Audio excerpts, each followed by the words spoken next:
Okay. Almost work completed now. So we're trying to check.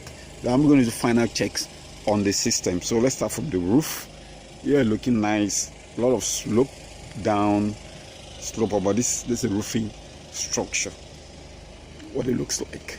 And you can see the pipe right down in front there.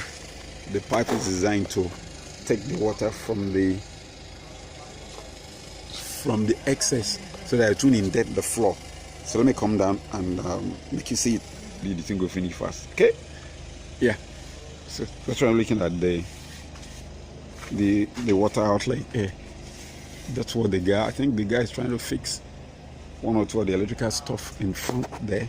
Now if you look at this by the hedge here, this is important. Initially it's probably for birds, but yeah, it's more for the monkeys. A lot of monkeys in this environment, so it's important to make sure, you know, these guys are smart. After all, the biologists say they are some people's cousins, not mine. So they are smart. So they're supposed to keep them off. David, you still come and do this in okay. Oh, yeah. Still talking about the protection against the monkeys. Where are they today? They're not here yet. I think they'll come towards evening. Where's the monkeys? They too. I think probably gone for worship or so, because it's Sunday. Okay, so that's better for that. But if you look at it from the ambience, from the outside, it looks a couple of protection now. Why all this expense? One, prevents the incursion of enemies. The number one, like I told you here, is the monkeys. Number two, the birds. This is swampland here, massive swampland. You've got the egrets, you've got the kingfisher, you've got the heron, you've got the bush duck. Now, rather than they come over to take in the harvest, of course they'll prefer, rather than messing around the swamp where they have a concentration of 100 fish per square meter, they will prefer to come here. So, but they've been frustrated now with the roofing system.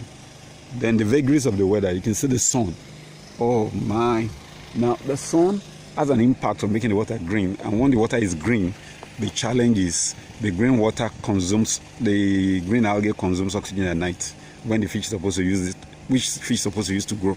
And then your growth, instead of getting your 1 kg in 4-5 months, you are still managing to get 1 kg in 7-8 months. So that's been stifled off now by the roofing system. Yeah. That's number two. Number three, the most deadly enemy of the fish farmer, the dragonfly babies. Now they orientate with sunlight. Now the sunlight isn't here anymore, so it's shaded. So definitely they are frustrated too. So Mr. Sun is lucky that almost 3 enemies are gone now. Now 3 categories of enemies. Because category 1 is almost about 15 or 20 animals. Then number 4, the people, the neighbors. In a situation where people are on 010 or 001 or 100, you know, the tendency is that when you see a fish that's about 250 grams, where you can send me a lodge and you want it to get to 1 kg, and your neighbor is 010, and you leave it open like that without locking the gate, you know, the tendency is there. You have one of them say they will fire. I won't show his face. Whatever I mean by the fire, there's not mean of shooting the gun.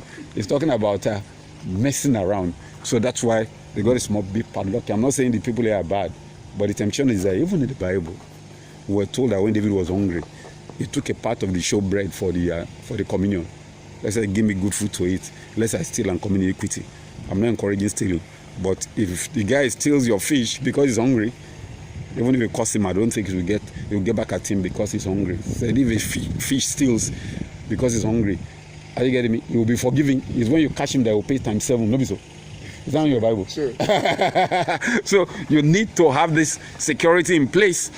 And then the number 5 or so, if I'm clearing myself right, is the ambience here. Now you say it's dark. Dark because the fishes are called catfishes.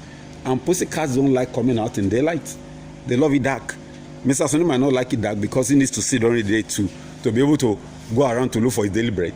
But now that he is phototactic, the catfish is dealing with photophobic, so he's got to get used to being a pussycat too, sunny cat or thereabout. Because when it's cool, the catfish can trust the person in charge, and then they come down to it, they come up to eat. And that's really good, the synergy. And they love the Mr. Sonny, right? Mr. Sonny loves them too, though he's fake, because his love for the fish is going to lead to betrayal eventually. He's going to either betray them and sell to the pepper soup madam, or they sell them off to be killed. If not, his guy is not going to eat some too. So the catfish too are afraid regularly, because they know they're dealing with somebody who is loving, at the same time deceitful at the end. But the whole idea is to make them to love this man as much as possible. So that's number 5. Then number 6, the fact that we've got other departments, or what you call facility or introductions, that make growth of fish a lot easier and interesting. But I'll get back to that after this time out.